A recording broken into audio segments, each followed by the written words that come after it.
اور سر یہ آج خواجہ آصف صاحب نے کہا کہ لیجسلیشن جو ہے وہ کرائی جاتی تھی جنرل باجوہ اور جنرل فیض کے ذریعے آئی ایس آئی میس میں بلا کے ہم سے کروایا جاتا تھا، ایسا ہی تھا عمران خان کے دور میں؟ میں کسی ایسی بات سے واقف نہیں ہوں. ایک میٹنگ ہوئی تھی جس میں ہمارے لیڈرشپ بھی گئی تھی اور دوسری جماعتوں کی لیڈرشپ بھی تھی، شاید پی ٹی آئی کی لیڈرشپ بھی تھی، جو مجھے یاد پڑتا ہے، ہو سکتا ہے میں غلط ہوں. وہاں پر جنرل باجوہ صاحب نے ذکر کیا تھا گلگت بلتستان کو صوبہ بنانے کا، اس کی لیجسلیشن ہم لا رہے ہیں.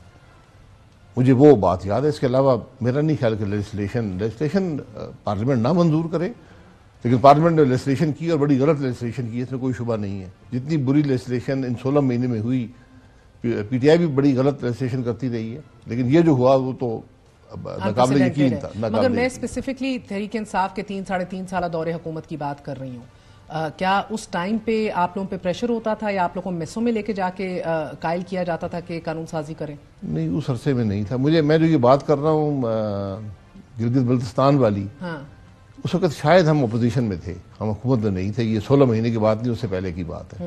یہ مجھے ایک واقعہ یاد ہے، اور عمران خان ہی وزیر اور وہ ٹیلی وائز بھی ہوئی تھی. وہ میٹنگ وہ ٹیلی وائز بھی ہوئی تھی. کوئی چھپایا کوئی ایسا معاملہ نہیں تھا، ٹیلی وائز ہوئی تھی، خبر جی. اس میں شاید عمران خان صاحب بھی تھے. مگر فیٹف کے حوالے سے اور دیگر قانون سازی جس کا وہ ذکر کر رہے ہیں، do you remember ever being called اور بینگ پریشرائزڈ؟ نہیں، اس میں ایسی کوئی بات نہیں تھی. ہم نے اس میں حصہ لیا، پارلیمنٹری کمیٹیز بنی، اس میں ہم نے بہت سی لیجسلیشن کو ہم نے چینج کیا اور بڑا مثبت طریقے سے چینج کیا. 1-2 بلز ہم نے ریجیکٹ کیے اور اس کو مانا گیا کہ ریجیکٹ ہوتے ہیں.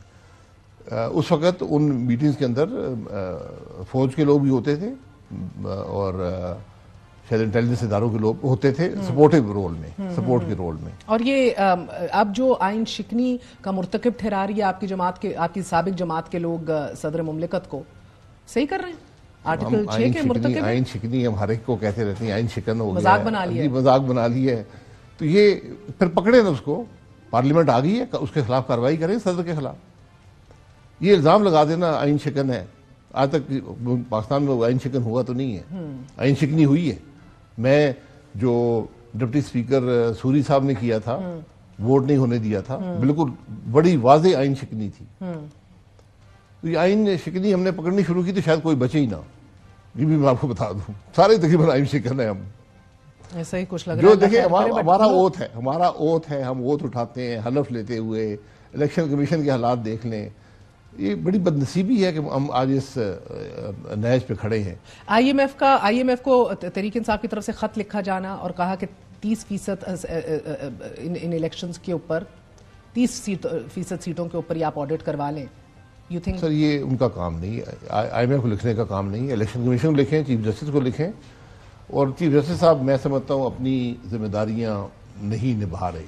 جس ملک میں آپ کو دیا جائے سو موٹو اختیارات، آپ ایسے معاملات میں کو استعمال آپ کو کرنا چاہیے جب الیکشن مشکوک ہو جائے، جب پارلیمنٹ کے بارے میں شکوک و شبہات پیدا ہو جائیں. یہ جو عمران خان صاحب خط لکھ رہے ہیں، یہ وطن دشمنی کے، میں پھر کہوں گا، میں آئین شکنی وطن دشمنی کے زمرے میں آتا ہے. ایک سٹیٹ کے معاملات ہیں، دوسرے اداروں سے آپ کو اس میں انٹرفیئر کرنے کا کوئی حق نہیں ہے. یہ نقصان ہوتا ہے، سٹیٹ کا، ملک کا نقصان ہوتا ہے. بہت بہت شکریہ.